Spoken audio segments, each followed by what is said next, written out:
அப்போ thought process train ஆகிட்டே வந்து குப்பையெல்லாம் வந்து விழ ஆரம்பிக்குது. இந்த குப்பையெல்லாம் விழுறதுல எது எனக்கு வசதியாக இருக்கோ அதை எடுத்து நான் வாழ ஆரம்பிக்கிறேன். அதை நியூ நாம்னு நான் சொல்கிறேன். எவனும் எங்கேயாவது நியூ நாம்னு போர்டு இருக்கா, ஏதாவது மெம்பர்ஷிப் இருக்கா, எவனாவது ஒருத்தன் வருஷத்துக்கு இவ்வளோ பணம்னு வாங்கி இனிமேல் நியூ நாம் இதான்னு சொல்லி அஃபிஷியலாக அனௌன்ஸ் பண்ணுறானா? அதெல்லாம் எதுவும் கிடையாது. நான் சொல்லிக்கிறேன். ஆனால் அதே நியூ நாம பர்சனலைஸ் பண்ணால் எனக்கு கஷ்டமாக இருக்குது.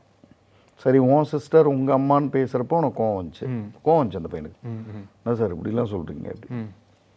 இப்போ நம்ம இன்னும் கொஞ்சம் உனக்கே பர்சனலைஸ்டாக போவோமே. உன் மனைவி வராங்க நாளைக்கு, 2 பேரை நான் விரும்பினேன், இப்போ கூட விரும்பிகிட்டு இருக்கேன்றாங்க. நியூ நாம் தானே அது. அப்புறம் நான் காலையில் வந்து இந்த வீட்டில் இருப்பேன், மதியத்துக்கு மேலே அந்த வீட்டில் இருப்பேன்னு மனைவி சொல்கிறாங்க. ஓகேவா அது? அப்போ பர்சனலைஸ்டாக வரும்போது இது எதுவும் எல்லாமே அடிபட்டுருது சார். இப்போ ஒன்றும் இல்லை. Okay sir. ஏதோ ஒரு பெண் அவங்க வந்து தெரியாமல் சொல்லிட்டாங்க. அந்த பள்ளி மாணவியாக தான் இருக்கணும், அவங்க வயசாக பார்க்கும்போது தெரியாமல் சொல்லிட்டாங்க, விட்டுருவோம் அதை. இப்போ அவங்க வந்து யார் தான் வச்சுக்கலாம், 5 பொண்டாட்டி வச்சுக்கிறாங்க அப்படின்னு சொல்கிறாங்கல்ல. அவங்க எந்த காலகட்டத்திலையும் அவங்க ஃபேமிலிலேயோ அவங்களுக்கு சுற்றி இருக்கிற அல்லது அவங்க நட்பு வட்டாரத்துலேயோ யாரோ ஒருத்தங்க 5 வச்சிருக்கிறவங்கள திரும்பி கூட பார்க்க மாட்டாங்க. அவங்க யாருன்னே தெரியாமலே சொல்கிறாங்க. ஏன்னா பர்சனலைஸ்டு பெஞ்ச் மார்க் இன்னும் சேஃபாக இருக்குது. அதனால தான் இது தமிழ்நாடு. அதில் நாம் தரம் தாழலை, அது நம்ம கரெக்டாக தான் வச்சுருக்கோம்.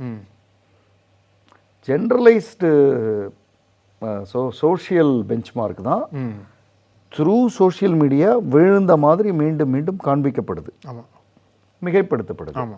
நாம் பண்ணுற தப்புக்கு அதை எடுத்துக்கிறோம். அதுதான் உண்மையை நம்பி வர சொல்கிறோம்.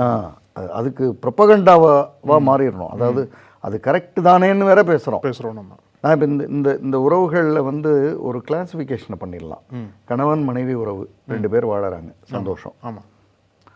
கணவன் மனைவி உறவில் இல்லை, வேறு வேறு உறவில் வாழறாங்க, டிவோர்ஸ் ஆகிட்டாங்க, ஃபைன், அவங்க போனாங்க, அவங்க ஏதோ வாழ்ந்துக்கிறாங்க, ரைட்.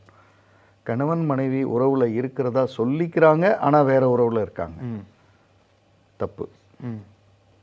கணவன் மனைவி உறவில் இருக்கிறதா சொல்லிக்கிறாங்க, ஆனால் வேறு உறவில் வாழறாங்க, அந்த வேறு உறவு பியூர் லஸ்ட், ஓகே, நிச்சயமாக தப்பு.